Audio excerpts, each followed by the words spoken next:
Hello नमस्कार सभी को, स्वागत है आपका हमारी एक नई वीडियो में। तो यूपी टेट का ये पर्यावरण का प्रैक्टिस सेट है, यूपी टेट पर्यावरण अध्ययन। तो इसमें 30 सवाल होंगे और देखिए सारे सवाल वेरी इंपॉर्टेंट हैं। तो चलिए वीडियो को फटाफट करते हैं स्टार्ट।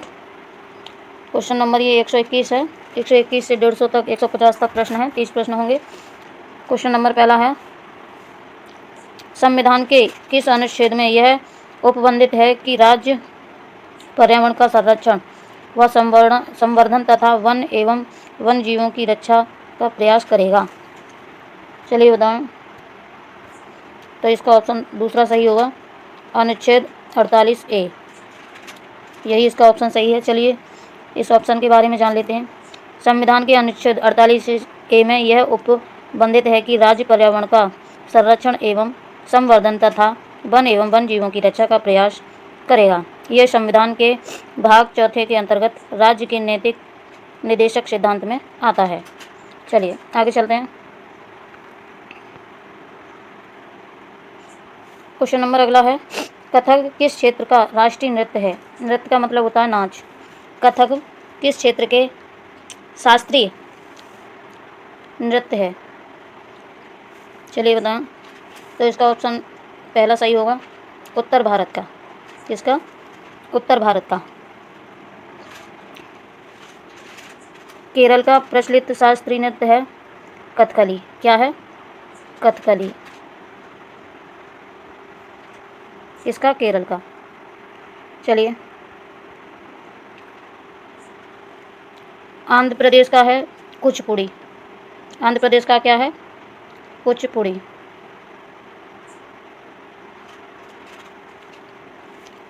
और तमिलनाडु का है भरतनाट्यम। क्या है? भरतनाट्यम।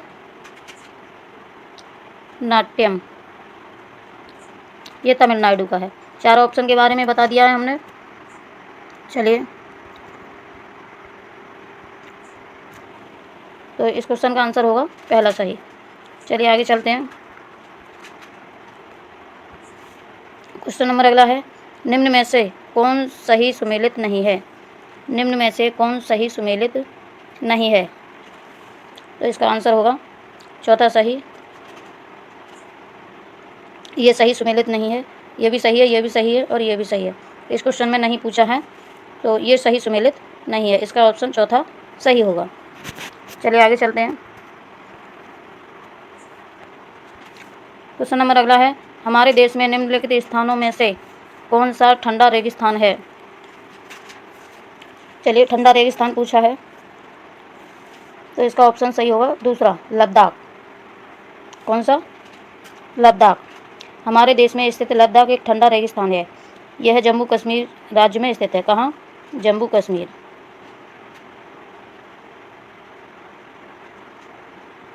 कश्मीर। लद्दाख कहाँ स्थित है? जम्मू कश्मीर में। चलिए आगे चलते हैं। क्वेश्चन नंबर अगला है, निम्न में से किस मिट्टी का विस्तार भारत के सर्वाधिक क्षेत्र पर है? निम्न में से किस मिट्टी का विस्तार भारत के सर्वाधिक क्षेत्र पर है? तो इसका ऑप्शन दूसरा सही होगा, जलोढ़ मिट्टी। चलिए भारत में जलोढ़ मिट्टी का विस्तार सर्वाधिक क्षेत्र पर है। यह लगभग 22%, कितना? 22% क्षेत्र पाया जाता है। इसका निर्माण नदियों द्वारा बहाकर लाई गई मिट्टी से हुआ है। नदियों द्वारा बहाकर लाई गई मिट्टी से हुआ है। यह सर्वाधिक उपजाऊ मिट्टी है। ये जो जलोढ़ मिट्टी है ये सर्वाधिक उपजाऊ मिट्टी है। चलिए आगे चलते हैं। क्वेश्चन नंबर अगला है, जो वन चक्रवातों के अवरोधकों का कार्य करते हैं वे वन कौन से होते हैं? जो वन चक्रवातों के अवरोधकों का कार्य करते हैं वे वन कौन से होते हैं? तो इसका ऑप्शन दूसरा सही होगा, अल्पाइन वन। क्या कहते हैं उन्हें? Alpine one.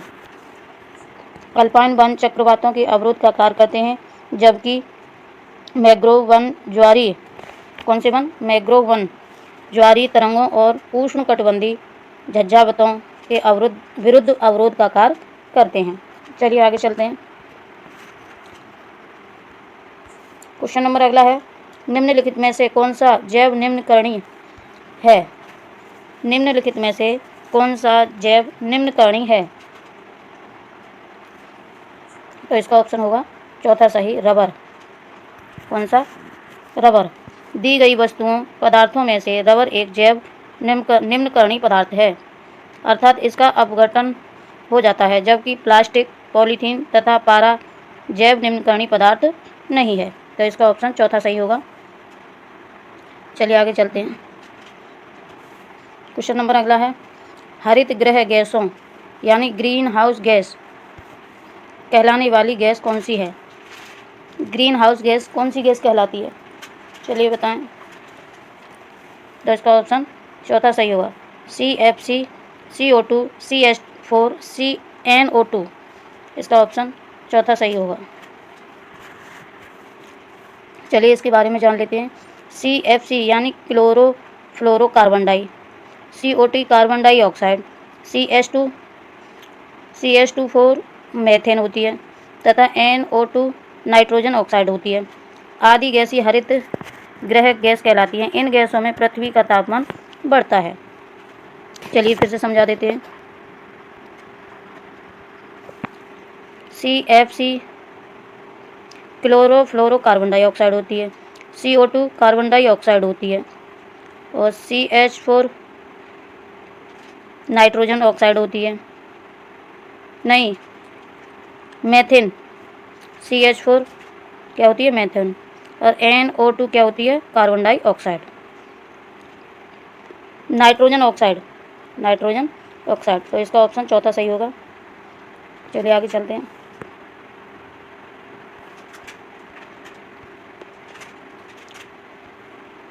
क्वेश्चन नंबर अगला है, इतिहास में पहली बार परमाणु दुर्घटना कब हुई? इतिहास में पहली बार परमाणु दुर्घटना कब हुई? तो इसका ऑप्शन तीसरा सही है, 6 अगस्त 1945 को। 6 अगस्त 1945 को। इतिहास की पहली परमाणु दुर्घटना 6 अगस्त 1945 को हुई, जब अमेरिका ने जापान के हिरोशिमा शहर में परमाणु बम गिराया था। चलिए आगे चलते हैं। क्वेश्चन नंबर अगला है, वायु प्रदूषण को कम किया जा सकता है। वायु प्रदूषण को किसके द्वारा कम किया जा सकता है? तो ये उसका ऑप्शन होगा पहला सही, वृक्षों द्वारा। किसके द्वारा? वृक्षों द्वारा। चलिए आगे चलते हैं। वायु प्रदूषण को वृक्षों द्वारा कम किया जा सकता है, अर्थात अधिक से अधिक वन का रोपण करें। वायु प्रदूषण को कम करने में ये सहायक होता है। चलिए क्वेश्चन नंबर अगला देखें। मानव के पेट में आमाशय रस की प्रकृति खाली जगह होती है, वह भोजन के पाचन में सहायता करता है। चलिए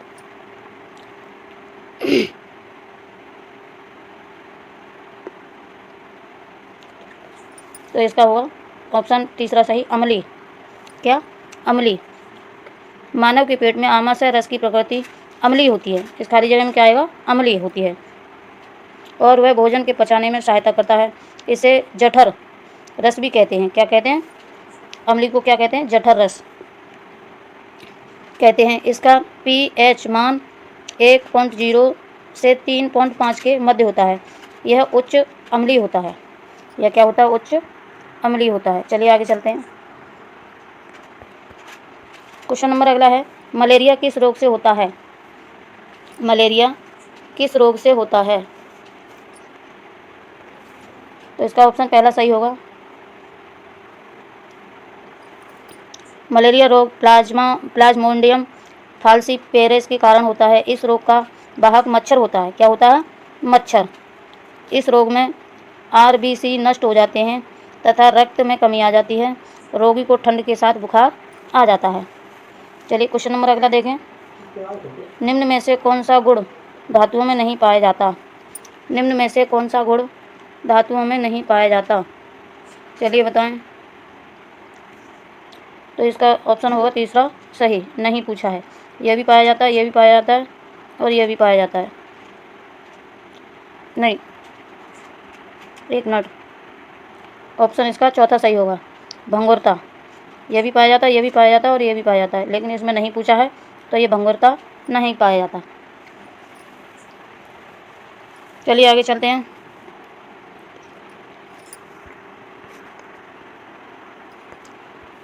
क्वेश्चन नंबर अगला है, निम्नलिखित में से कौन सी विशेषता बरगद के पेड़ की जड़ से की नहीं है। देखिए नहीं पूछा है, नहीं वाले प्रश्न को ध्यान से देखें। तो इसका ऑप्शन तीसरा सही होगा, जड़ें भोजन का भंडारण करती हैं। इसका ऑप्शन तीसरा सही है, बरगद के पेड़ की जड़ें भोजन का भंडारण नहीं करती, ये शाखाओं के नीचे लटकी रहती हैं तथा खम्भों की तरह पेड़ को सहायता प्रदान करती हैं। बरगद में जड़ें जमीन के भीतर पाई जाती हैं। बरगद में जड़ें कहाँ पाई जाती हैं? जमीन के भीतर। चलिए आगे चलते हैं। क्वेश्चन नंबर अगला देखें, पशुओं की त्वचा पर विविध पैटर्न यानी डिजाइन किसके कारण बनी होती है। पशुओं की त्वचा पर विभिन्न प्रकार के पैटर्न यानी डिजाइन किसके कारण बनी होती है। तो इसका ऑप्शन पहला सही होगा, उस जलवायु के कारण जिसमें वे रहते हैं। चलिए, पशुओं की त्वचा पर विविध पैटर्न यानी डिजाइन उस जलवायु के कारण होती है जिसमें वे रहते हैं, अर्थात पशुओं के शरीर पर पाई जाने वाली रेखाएं एवं आकृतियां जलवायु के कारण बन जाती हैं। चलिए आगे चलते हैं। क्वेश्चन नंबर अगला है, जीवों के व्यवहार का अध्ययन किसके द्वारा किया जाता है। जीवों के व्यवहार का अध्ययन किसके द्वारा किया जाता है। तो इसका ऑप्शन तीसरा सही होगा, इथोलॉजी के द्वारा। किसके द्वारा? इथोलॉजी के द्वारा। चलिए आगे चलते हैं।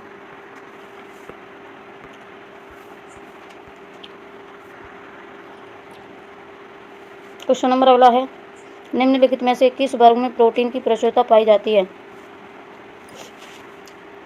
निम्नलिखित में से किस वर्ग में प्रोटीन की प्रचुरता पाई जाती है।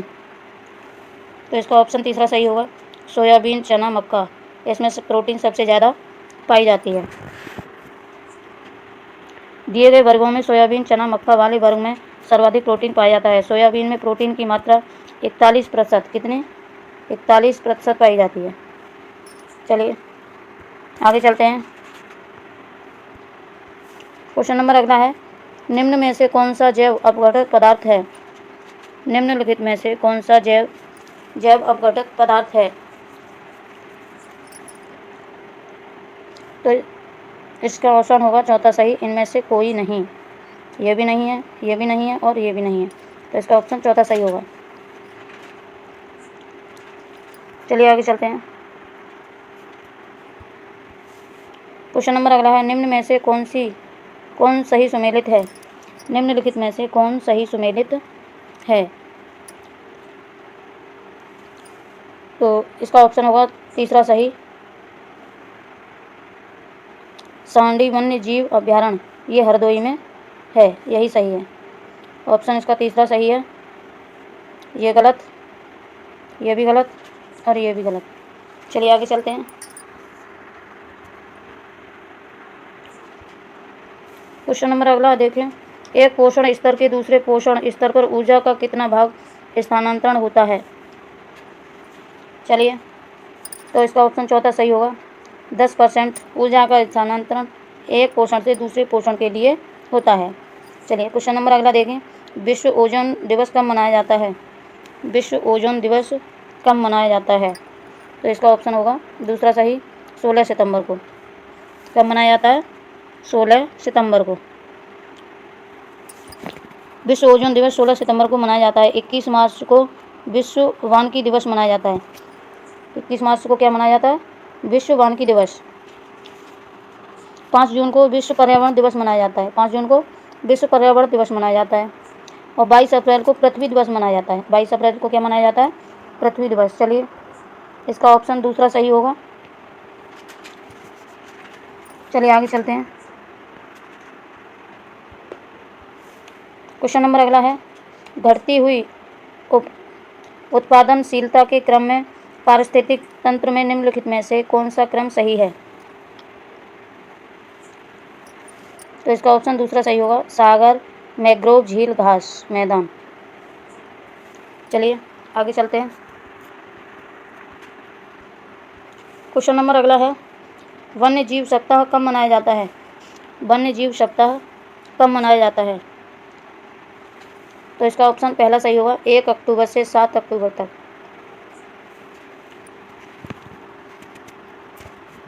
चलिए आगे चलें। अगला क्वेश्चन देखें, निम्न में से कौन सा कथन सही है? निम्नलिखित में से कौन सा कथन सही है? तो इसका ऑप्शन दूसरा सही है, जैव मंडली पारिस्थितिकी तंत्र में ऊर्जा का प्रवाह एक दिशीय होता है। तो देखिए इसका ऑप्शन दूसरा सही है। चलिए आगे चलते हैं।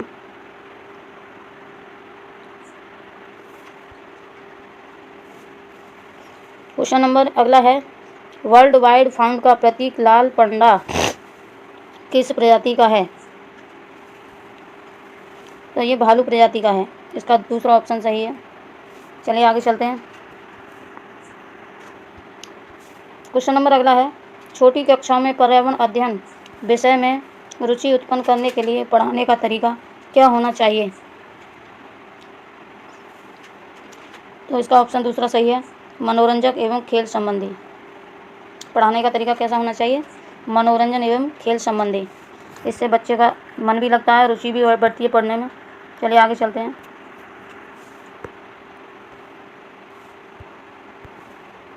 क्वेश्चन नंबर अगला है, विशिष्ट से सामान्य का सिद्धांत निम्न में से किस में प्रयोग होता है?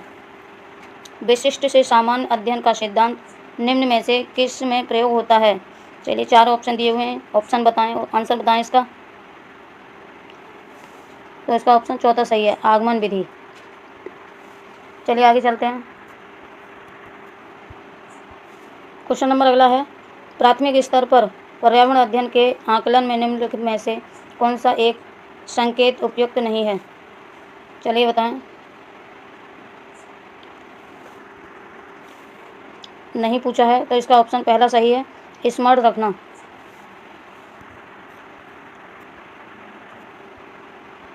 क्वेश्चन नंबर पहला देखें, अगला देखें, पर्यावरण अध्ययन की पाठ्य पुस्तक में प्रयुक्त भाषा कौन सी है?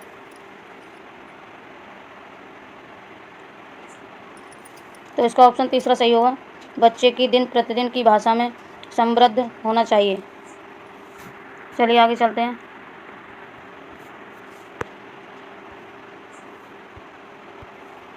क्वेश्चन नंबर अगला है, पर्यावरण अध्ययन में विषय वस्तु थीम आधारित उपागम को अपनाने के समर्थन में निम्नलिखित में से कौन सा तर्क सबसे अधिक सशक्त है? चलिए बताएं।